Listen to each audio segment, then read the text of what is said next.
Mon ami ne veut pas que je sois à son mariage alors que je l'ai aidé à le financer et à l'organiser, mais mon action en justice gâche tout parce qu'elle tombe au pire moment pour elle. Je traverse beaucoup de choses en ce moment, désolé si je vide tout ici.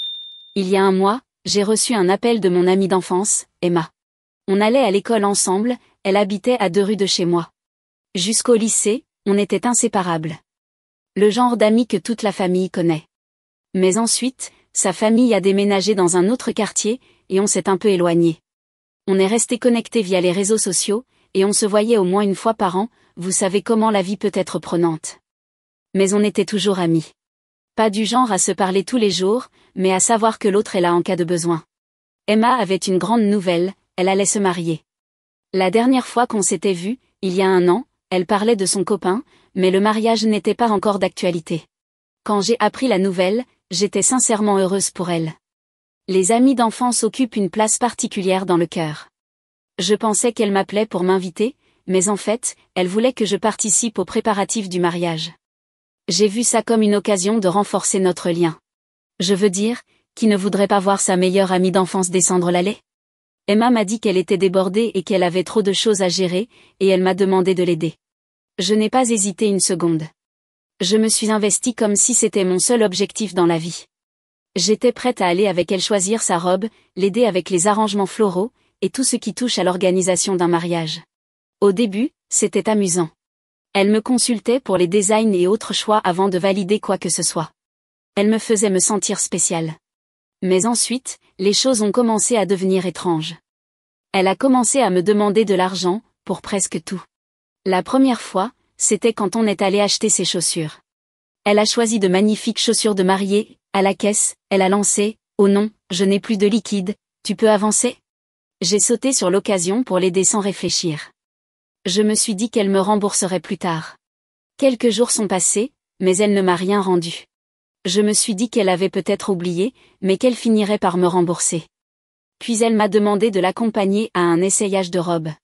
Là-bas, elle m'a demandé d'avancer l'argent en disant qu'elle me rembourserait dès qu'elle recevrait un virement. J'ai accepté, en gardant une trace de ce qu'elle empruntait. Elle m'a dit qu'un paiement d'un client étranger était bloqué à la banque, et qu'elle me rendrait tout dès qu'il arriverait. Un jour, elle m'a appelé complètement paniquée. Sa wedding planée menaçait d'annuler si elle ne versait pas une avance de $10 000 immédiatement. Elle n'avait toujours pas reçu son virement et m'a supplié de l'aider. J'ai hésité un instant, mais je la connaissais depuis toujours. Je voulais croire qu'elle ne me profiterait jamais. Nos familles se connaissaient, et la situation semblait sincère. Ça pourrait arriver à n'importe qui. Si mon salaire était retardé 1 mois avant mon mariage, je demanderais sûrement de l'aide aussi. Oui, je me suis demandé pourquoi elle ne demandait pas à son fiancé ou à ses parents. Puis je me suis dit qu'il payait peut-être d'autres choses, ou qu'elle ne voulait tout simplement pas leur demander. Certaines personnes font plus confiance à leurs amis qu'à leur famille. Emma m'a juré qu'elle me rembourserait dès que le virement passerait. Évidemment, aucun souci, c'était son mariage, et je voulais la soutenir. Mais ça a continué, $200 pour du maquillage ici, $300 pour un accessoire de cheveux là. Ça s'est rapidement accumulé. Et en plus, j'étais submergée de tâches liées au mariage. Elle m'a demandé de l'aider à concevoir les invitations. J'ai passé des heures à chercher les polices et modèles parfaits. Elle n'arrivait pas à se décider sur un menu, alors je l'ai accompagnée à plusieurs dégustations, toujours en payant l'addition, à cause de sa promesse « Je te rembourse bientôt, je note tout ». Quand elle avait besoin d'un transport pour aller voir des prestataires, je lâchais tout pour l'accompagner. J'ai même passé une nuit entière à fabriquer des cadeaux invités avec elle parce qu'elle voulait une touche personnelle. Je me suis souvent demandé si elle n'avait pas d'autres amis pour l'aider. Je lui ai même posé la question, et elle m'a répondu, c'est dur de trouver des amis sincères de nos jours. Les amis d'enfance touchent votre cœur, personne ne peut les remplacer. À chaque fois, je me disais que c'était normal entre amis. Oui, j'étais épuisée, mais je me rappelais notre amitié de toujours, nos soirées pyjama, nos confidences sur nos crushs et nos chagrins d'amour, on avait une histoire. Adolescente, on rêvait d'être présentes l'une pour l'autre lors de nos grands jours, et il n'y a pas de jour plus grand que son mariage. J'avais l'impression d'aider à créer un des plus beaux jours de sa vie, et ça valait tout. Oh, et à propos de la demoiselle d'honneur, quand j'ai demandé qui c'était, elle m'a dit que ce serait sa sœur. Elle a expliqué qu'elle ne pouvait pas donner ce rôle à quelqu'un d'autre, donc c'était réglé. J'étais un peu déçue, mais sa sœur a 10 ans de moins et est encore ado, donc ça se comprenait. Je n'avais pas mon mot à dire, et j'ai accepté. Avançons jusqu'à aujourd'hui. On faisait du shopping pour une robe qu'elle voulait porter à un dîner familial ce week-end. Pendant qu'elle était en cabine, je l'ai entendue parler avec la wedding planner, donnant des instructions pour installer un scanner à l'entrée afin que seuls les invités avec un QR code puissent entrer. Elle a dit, s'il y a des intrus, je ne veux pas payer pour des repas en plus. J'étais confuse. QR code? Quel QR code? Je n'avais reçu aucune invitation, encore moins un QR code. Jusqu'à ce moment, il ne m'était même pas venu à l'esprit qu'elle ne m'avait pas envoyé d'invitation. Je pensais que ce n'était pas nécessaire, j'étais constamment à ses côtés, pourquoi aurais-je besoin d'une invitation formelle? Quand elle est sortie de la cabine, j'ai mentionné ça en plaisantant, et « Tu ne m'as toujours pas envoyé l'invitation, donc je ne suis pas officiellement invitée. » J'ai dit ça en riant, pensant que ce serait drôle. Son expression s'est figée une seconde avant qu'elle n'esquisse un sourire forcé. Elle m'a regardé dans les yeux et a dit « Ah oui, à propos de ça. Le mariage, c'est juste en famille, je n'invite aucun ami. » J'ai ri, pensant qu'elle plaisantait. J'ai gardé mon sourire, attendant qu'elle rigole aussi. Elle ne l'a pas fait. J'ai dit, attends, quoi? Emma a répété d'un ton neutre. C'est un mariage très intime, tu vois, juste les proches, désolé. Là, je ne riais plus du tout. J'avais couru dans tous les sens pendant des semaines, dépensé des milliers de dollars, et je n'étais même pas sur la liste des invités.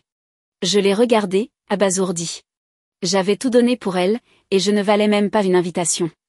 Je lui ai demandé, un peu en colère, donc je suis assez bien pour payer ton mariage, mais pas assez pour y assister. Elle a bafouillé une excuse sur le budget et le fait de vouloir garder sa petite, mais j'en avais fini. J'ai tourné les talons avant de dire quelque chose de méchant, mais Emma m'a attrapé les mains et a dit, pourquoi tu réagis comme ça? C'est mon mariage, et je décide qui vient. J'ai dit, bien sûr, j'ai retiré mes mains et je suis partie. Maintenant, je regrette de ne pas en avoir dit plus au lieu de tout garder pour moi. Il est plus de minuit et je n'arrive pas à dormir. Mon esprit repasse en boucle chaque moment des dernières semaines, toutes les heures passées à l'aider, tout l'argent dépensé, tous les signaux d'alerte ignorés. Mes pensées s'emballent et je n'arrive pas à me calmer. J'ai un travail à temps plein et une vie, j'ai tout mis de côté pour être là pour elle. Je me sens trahi, humilié, utilisé. Une partie de moi veut laisser tomber. Après tout, c'est son mariage, et c'est son choix d'inviter qui elle veut. Mais une autre partie de moi n'arrive pas à digérer la colère et la douleur. J'ai toujours été là pour elle, et elle n'a même pas eu la courtoisie de m'inviter à son grand jour. Qu'en pensez-vous? Est-ce que je devrais tourner la page et juste espérer qu'elle me rembourse, ou faire quelque chose d'autre? Mise à jour 1. Pour ceux qui s'inquiétaient pour moi, voici une petite mise à jour pour vous dire que je vais mieux. J'ai compris que si elle ne voulait pas de moi à son mariage, c'était son choix, et je ne devrais pas être blessée par ça. En revanche, je ne devrais pas non plus me laisser exploiter. J'étais tiraillée entre le fait de simplement lui demander de me rembourser ou faire quelque chose de plus par vengeance, mais j'ai attendu de me calmer pour ne pas prendre une décision sur un coup de tête. Il m'a fallu quelques jours pour y arriver. L'incident que j'ai raconté dans mon premier message s'est passé un mardi. J'ai attendu 2 jours avant de lui demander de me rembourser, c'était la décision que j'avais prise. Le jeudi matin, je me suis réveillée avec un message. Peux-tu m'envoyer $500, c'est une urgence. J'ai ri et me suis rendormie pendant encore 1 heure. À mon réveil, j'ai vu plusieurs appels manqués de sa part, sûrement pour me rappeler de répondre à son message. Je les ai ignorés. Puis elle a rappelé. J'ai failli ignorer de nouveau, mais je me suis dit. Affrontons la situation. J'ai décroché aussi calmement que possible. J'ai commencé par. Je suis contente que tu m'aies appelé. D'abord, j'allais lui rappeler qu'elle me devait de l'argent. Elle a marmonné un truc à propos de son chèque qui n'était toujours pas arrivé, mais je l'ai coupé en disant. C'est 15 500 $. Tu as mes coordonnées bancaires, non? Et peux-tu le faire rapidement? Emma est restée silencieuse 1 seconde puis a demandé. Tu fais ça pour te venger parce que je ne t'ai pas invité au mariage? Je ne savais pas quoi dire. C'était vrai que j'étais blessée, mais je ne voulais pas l'admettre, alors je me suis tue. Emma s'est plainte de la pression liée au mariage et à la difficulté de tout gérer à cause du chèque retardé. Je lui ai dit. Désolée, mais ce n'est pas mon problème. Je t'ai aidé quand tu en avais besoin, maintenant je veux que tu me rembourses. Emma a crié. J'ai pas le temps pour ça, je me marie dans 1 semaine. Tu peux m'envoyer $500 maintenant, s'il te plaît? Non seulement elle ne me remboursait pas, mais elle osait en demander plus. J'ai crié. Tu n'as pas entendu ce que j'ai dit? Je ne te donnerai pas un centime de plus, et je veux que tu me rembourses ce que tu me dois. Emma a balayé ça d'un revers de la main en disant. Détends-toi. Pourquoi tu fais tout un drame? Je te rembourserai un jour. Je n'ai pas pu contenir ma colère et j'ai hurlé. Tu sais quoi? Je veux mon argent. Tout. Et je le veux maintenant. À ma grande surprise, elle a ri et a dit. Ne fais pas ta gamine. C'est juste quelques milliers, tu en as plein. Puis elle a ajouté. Je sais que tu gagnes bien ta vie, 10 ou 15 000, ça va pas vider ton compte. Tu ne le sentiras même pas passer. J'étais furieuse. J'ai dit. Donc tu savais que j'étais à l'aise financièrement et c'est pour ça que tu as profité de moi? Elle a essayé de se défendre, mais j'ai raccroché. Tout est devenu limpide, elle m'avait utilisé, et je n'allais pas laisser passer ça. Pour avoir une trace, je lui ai envoyé un message vocal demandant le remboursement. Je lui ai donné 24 heures.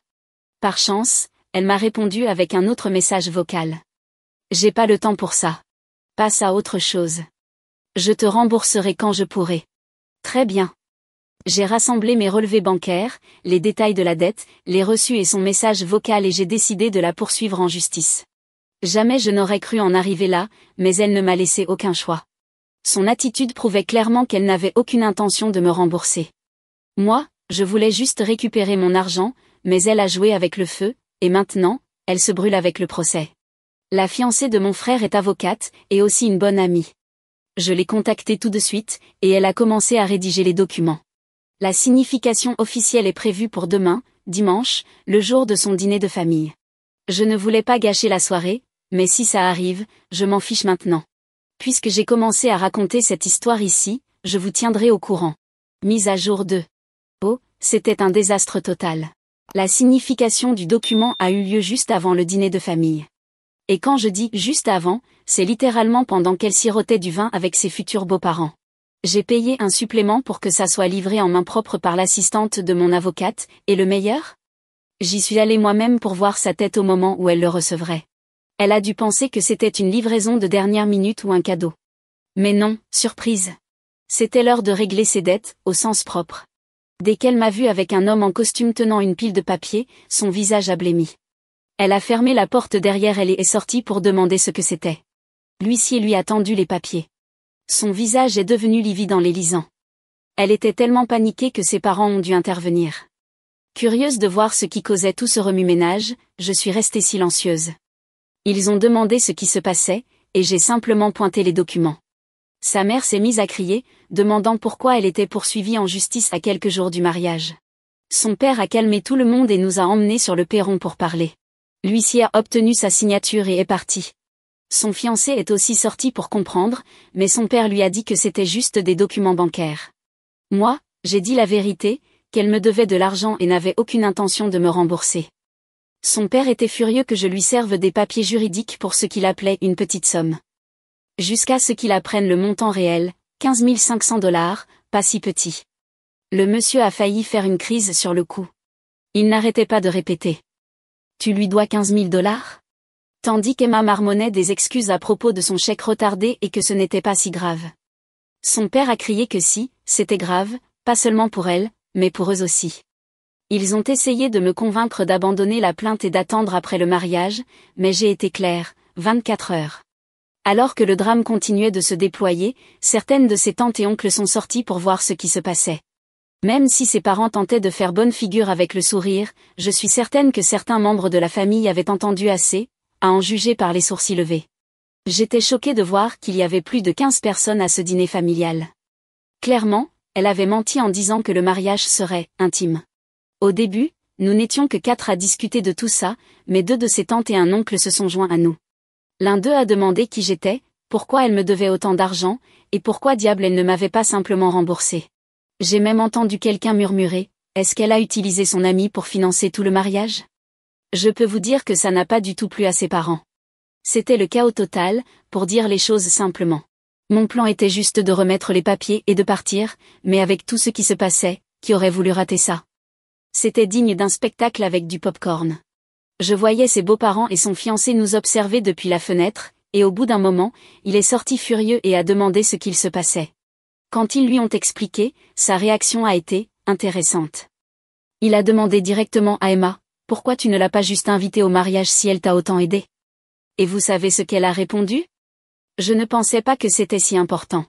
Il n'en revenait pas. Il a dit quelque chose comme, tu ne pensais pas que c'était important d'inviter quelqu'un qui a financé la moitié de notre mariage? T'es folle ou quoi?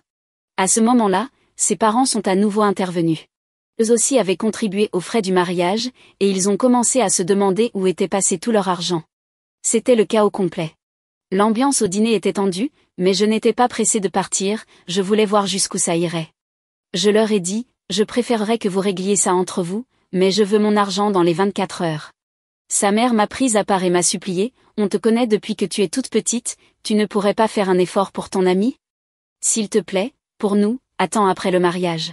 J'ai répondu, désolé, mais je ne peux plus me laisser marcher dessus.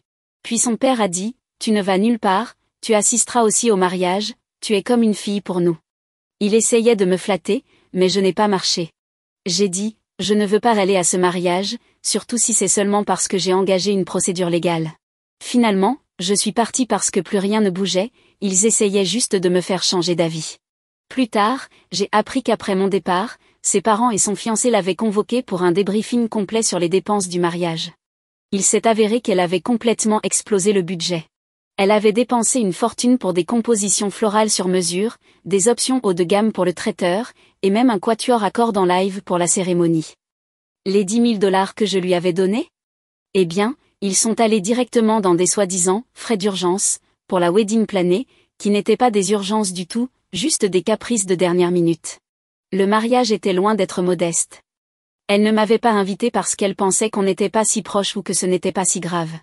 Ou peut-être qu'elle ne voulait pas que je découvre à quel point le mariage allait être extravagant, et que je demande mon argent. Il était évident qu'elle n'allait pas être honnête, alors j'ai décidé de demander une ordonnance provisoire du tribunal pour geler ses comptes jusqu'à ce que l'affaire soit jugée. C'est ma belle-sœur, avocate, qui m'a conseillé cette mesure préventive, pour éviter qu'elle ne dilapide tout son argent et prétende ensuite ne plus rien avoir. Quand elle a découvert ça, elle a pété un plomb. Elle m'a envoyé un message en me traitant de tous les noms, aucun flatteur, évidemment. Elle m'a accusé d'avoir ruiné sa vie. Clairement, elle n'était plus aussi gentille que quand elle m'a demandé de l'aide financière. Elle m'a dit que j'étais jalouse parce qu'elle allait se marier alors que j'étais encore célibataire.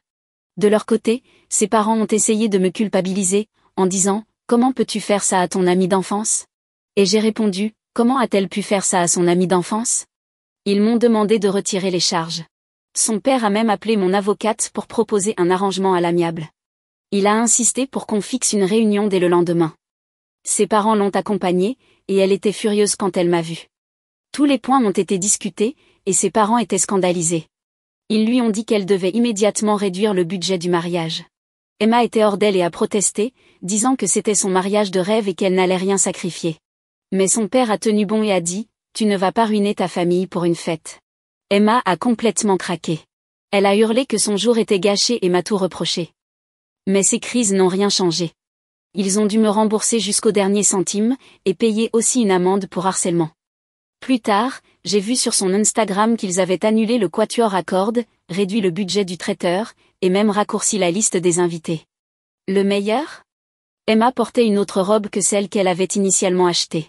J'imagine que ses parents lui ont demandé de rendre la robe de créateur hors de prix et d'en prendre une plus abordable. Mais vous savez quoi? L'univers a parfois sa propre justice. L'histoire s'est répandue parmi nos amis. Je ne suis pas allée la raconter, mais quand une amie commune m'a posé la question, je lui ai dit la vérité. C'est là que j'ai appris qu'Emma avait déjà fait ça, avec d'autres amis aussi. C'est pour ça qu'elle n'a pratiquement plus d'amis. Elle oubliait souvent son portefeuille en sortant déjeuner ou dîner, en promettant de payer la prochaine fois, sauf que ce jour-là n'arrivait jamais. Avec le temps, ses amis se sont éloignés. Étonnamment, elle ne m'avait jamais fait ça avant. Peut-être qu'elle pensait que je serais la cible idéale pour une grosse arnaque cette fois. Bref, le mariage a été bien moins grandiose que ce qu'elle avait prévu. La liste des invités s'est réduite aux parents et frères et sœurs, donc oui, c'était un mariage, intime, comme elle l'avait dit. Finalement, elle n'a pas menti, mais ce n'était pas par choix.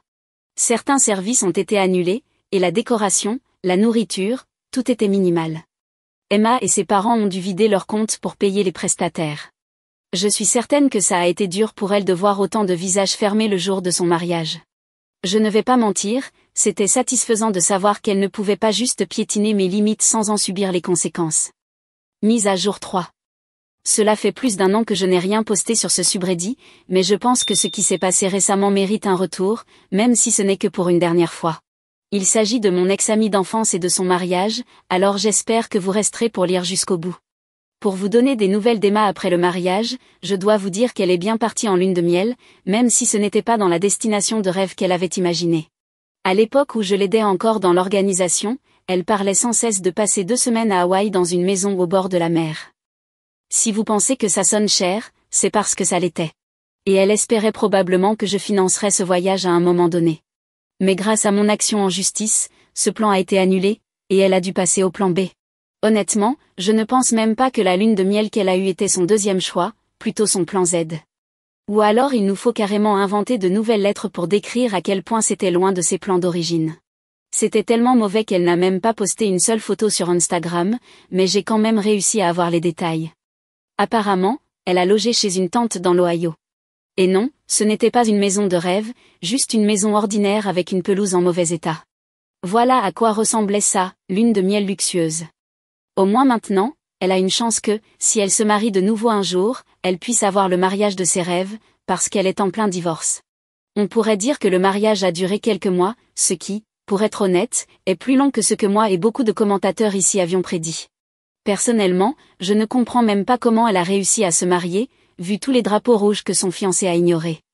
Très probablement, le divorce n'est pas directement lié à son comportement ou à l'argent, sinon, il ne se serait sans doute jamais marié. Mais comme je n'ai pas tous les détails, je ne peux que supposer ce qu'il se passe. Je pourrais proposer qu'on se retrouve autour d'un café pour qu'elle me raconte ce qu'il s'est passé, mais je risquerais qu'elle me demande de payer, et, comme par magie, ma curiosité disparaît aussitôt. C'est tout ce que je peux vous dire pour le moment. Eddie, j'ai réussi à découvrir que la raison du divorce était l'infidélité, mais c'est son mari qui l'a trompée. J'aurais parié mes nouveaux 15 000 $ que ça venait d'elle, mais cette fille ne cesse de me surprendre. Elle m'a surprise quand elle m'a utilisé pour mon argent, et maintenant elle me surprend en n'étant pas la trompeuse, ou du moins pas la cause directe du divorce. Fait intéressant, il avait un contrat prénuptial. Peut-être que mon action en justice y est pour quelque chose.